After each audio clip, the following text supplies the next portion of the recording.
It started on an afternoon that looked like any other. I came home from work a little earlier than usual, the kind of day when traffic had been kind and the office let out before 5. The apartment was quiet, a little too quiet for the time of day. Normally by then Anna would be back from her shift at the design studio, humming while she cooked or calling out a hello the moment I opened the door. That day, though, her shoes weren't by the entryway and the lights were off. I set my bag down, loosened my tie, and noticed something small on the counter. It was a second coffee cup, still warm, with lipstick on the rim, but not the shade Anna wore. She'd been experimenting with brighter colors recently, but this one was darker, unfamiliar. My first thought was simple. Maybe a friend had dropped by. Maybe her colleague had come over before heading home. I rinsed the cup, pushed the thought away, and told myself it wasn't worth lingering on. Our marriage, after all, had been steady for nearly 7 years. We weren't the couple that posted endless pictures online or staged big gestures, but we had comfort. We had Sunday routines, groceries together, movie nights on the couch, the occasional dinner out when we both had energy. I thought of us as solid, not perfect, but dependable in the way a home should feel dependable. That week, however, small cracks began to show in the pattern I thought I knew. On Wednesday, she said she needed to stay late at the studio to finish a presentation. When she came home past midnight, she smelled faintly of cologne. Not perfume, not her lotion, but something sharper. I hugged her goodnight, and while she kissed me on the cheek, she turned her face slightly, as if not to linger too close. Again, I didn't press it. We were both tired, and tired people make sloppy judgments. By Friday, another oddity appeared. I logged into our shared credit card account to check a recurring bill, and I noticed a charge at a restaurant we had never been to. It wasn't extravagant, just dinner for 2, but the timestamp was exactly when she said she'd been at the office. I stared at the entry for a long while, telling myself there were explanations. Work dinners happen. Clients need attention. But in 7 years, Anna had always mentioned such things in passing, even casually complaining about them. This one she hadn't brought up at all. I didn't ask her about it right away. Instead, I began to pay closer attention. People reveal themselves in patterns, I reminded myself. If it was nothing, the patterns would show nothing. If it was something, I would see it without needing to stage a confrontation. That became my quiet plan, to watch and to listen. Over the next few days, I began noticing her phone habits. Anna had always been relaxed with her phone, leaving it on the table or couch without concern. Lately, she kept it close, flipping it face down whenever she walked into the room. Once, when she showered, I heard the buzz of a message come through. I didn't touch it.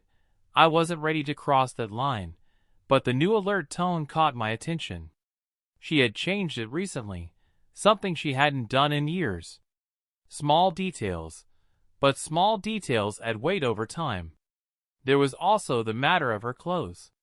Twice that week she came home with a change of outfit in her bag, something I hadn't seen before.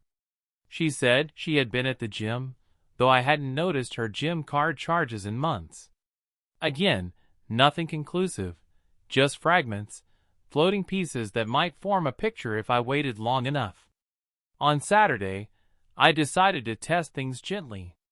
I asked if she wanted to go to dinner together, just the two of us, at that new Italian place she'd mentioned months back. She smiled, hesitated, and said she was too exhausted. She suggested I order in and watch something at home while she caught up on sleep. She disappeared into the bedroom early. Later that night, while I was cleaning up, I found another receipt tucked into her coat pocket, a coffee shop I didn't recognize, timestamped for that afternoon when she told me she'd been at the grocery store. I didn't sleep much that night.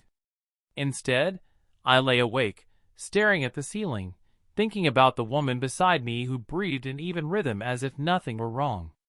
I told myself not to jump to conclusions. Love complicates suspicion. It makes you want to excuse things you wouldn't excuse in anyone else. But I also told myself this: if trust begins to feel fragile, you owe it to yourself to look closely. By the end of that week, I started a notebook. Just a small spiral one I kept in the drawer by my desk. In it, I wrote the dates, times, receipts, and any odd detail I noticed. I felt guilty as I did it, as though I was betraying her by recording these things. But another part of me whispered, betrayal had already entered the house, and writing it down was simply acknowledging what my eyes had already seen. That notebook became the first step toward clarity. I didn't yet know where it would lead, but I knew this: I needed the truth, even if it hurt. The notebook became my quiet companion in those weeks. Each entry was small, almost unremarkable on its own. A receipt here, a late night there, an unanswered text, a shift in tone. But when I looked at the pages together, I started to see a rhythm I hadn't noticed before. Tuesdays and Fridays showed the most irregularities. Those were the nights she claimed to be working late or catching up on projects. The pattern was subtle but persistent. I began planning my days around those inconsistencies. If she said she'd be late, I would make a note of the exact time she left and the exact time she returned. I wrote down the clothes she wore, even the kind of perfume that lingered when she walked past me. It felt obsessive, but I told myself I wasn't doing this out of paranoia. I was doing it because I wanted something solid. Living in doubt is its own kind of torture.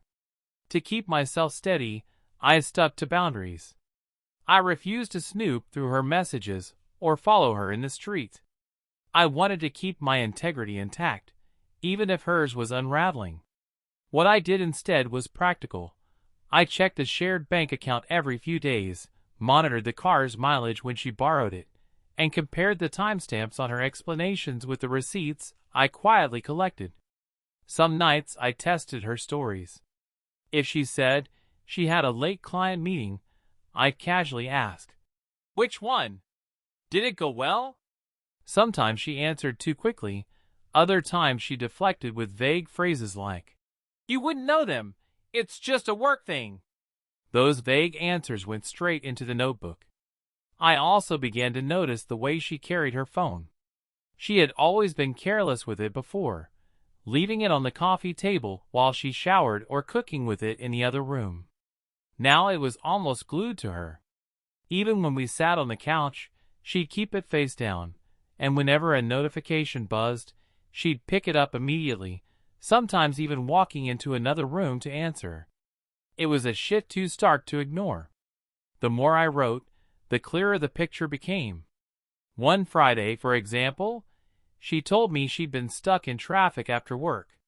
But the receipt in her coat pocket, one she must have forgotten about, showed a payment at a restaurant at exactly the time she said she was crawling along the highway. I didn't confront her then. I simply documented it. The next morning I asked, "Was traffic really that bad last night?" She hesitated, blinked twice, and then said, "Yeah, it was awful. Took me almost an hour." I nodded and let it pass, though the lie sat heavy in my chest. Emotionally, I shifted between anger, sadness, and an odd sense of detachment. Some nights I wanted to shout, to throw the notebook on the table and demand an explanation. Other nights I felt a numb kind of acceptance, as if the marriage I thought I had was already gone and I was just waiting for confirmation. The act of writing everything down gave me something to hold on to, a way to transform raw suspicion into something I could analyze. I began preparing in other ways too. Quietly, I organized important documents, passports, insurance papers, bank statements. I placed copies in a folder separate from hers, just in case. It wasn't that I had decided to leave, but I wanted to be ready for any outcome. There's a strange comfort in preparation. It makes chaos feel less overwhelming. At one point, I considered hiring a private investigator. The idea felt extreme, almost cinematic, but the thought crossed my mind more than once. In the end, I decided against it. This wasn't about catching her in some dramatic act. It was about me knowing, beyond doubt, what was happening. If the truth came, I wanted it to come in a way I could live with, not through someone else's lens. Still, I needed more than receipts and hunches. So I started paying attention to her routines outside the home. Once, on a Tuesday evening, she said she was heading to a yoga class. Curious, I checked the studio's online schedule. The class she mentioned wasn't even offered that night.